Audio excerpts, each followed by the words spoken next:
Welcome to Shortview Trading. It's Monday 13th of March. It's around 10 a.m. London time. And what we want to get into in this video is what do you need to look at if you want to trade equity index futures on a 1 to 2 week basis. If you're a swing trader, either long or short, on that time frame, what factors should you be looking at to make your decision?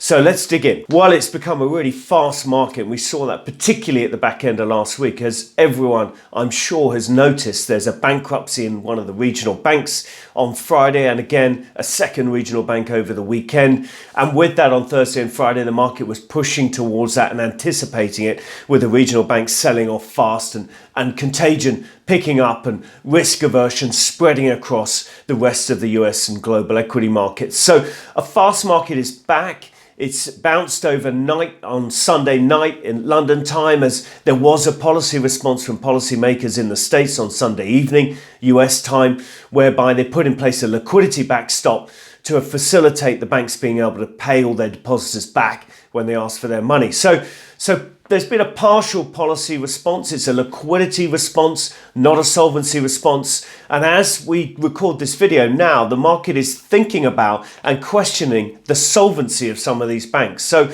a lot of the banks that were caught up in the trouble on Thursday and Friday are also off aggressively in pre-market trading. So ahead of trading, ahead of the US Open, we have the likes of First Republic Bank down over 50% in pre-market trading. PacWest, Bancorp also off 20-30%, and then the likes of Western Alliance Bank off teenage percents, double-digit percentages. So a lot of pre-market trading, despite that policy response, makes you wonder about market direction from here. So where do we go from here with equity markets? Well, it's a pretty tough call. On the one hand, you've had a policy response over the weekend, plentiful liquidity, and the markets initially bounced. On the other hand, maybe it's a solvency issue, and maybe there's a bit more risk here, and there's some other areas of contagion we need to think about.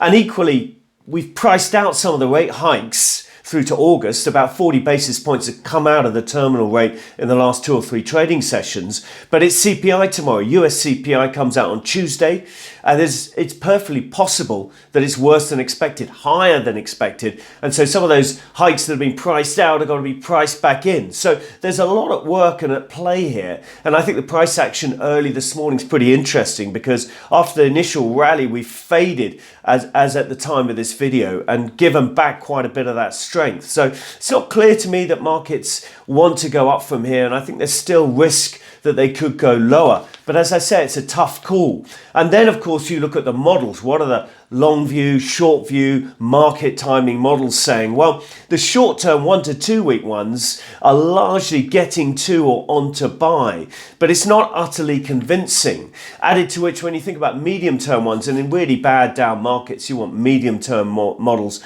on side as well as short-term. And when I look at the medium-term ones, again, there's still a little bit more work to do to get them onto clear buy signals.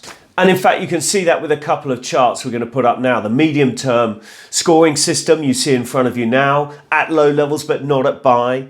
And then, of course, the short-term put-to-call ratio, again, moved on to buy, but really only just a bit of a soft buy, not a deep, strong buy that you would want in a troublesome market where it's become a fast market with a lot of movement and quite vicious downside sell-off. So the jury's out, and to see how we're playing this, our recommendation, please do take a trial to the RAG Trader, also known as the Daily Rag. Simply click on the link below under this video and you'll get access to a free trial for 3 weeks. We'll send you the Daily Rag for free. All you need to do, give us your name and email address, no credit card details required, and we'll send that over to you. Or equally, if you're a subscriber, you should have the email in your inbox from this morning by now. So what are we watching this week? Well, there's a ton of stuff. Obviously, all eyes on the price action with reference to everything I just talked about. Those regional banks, how do they behave? The S&P Regional Banks Index, watching the dollar, watching spreads, watching 10-year yields, watching Fed Fund futures. All that kind of stuff is really important this week.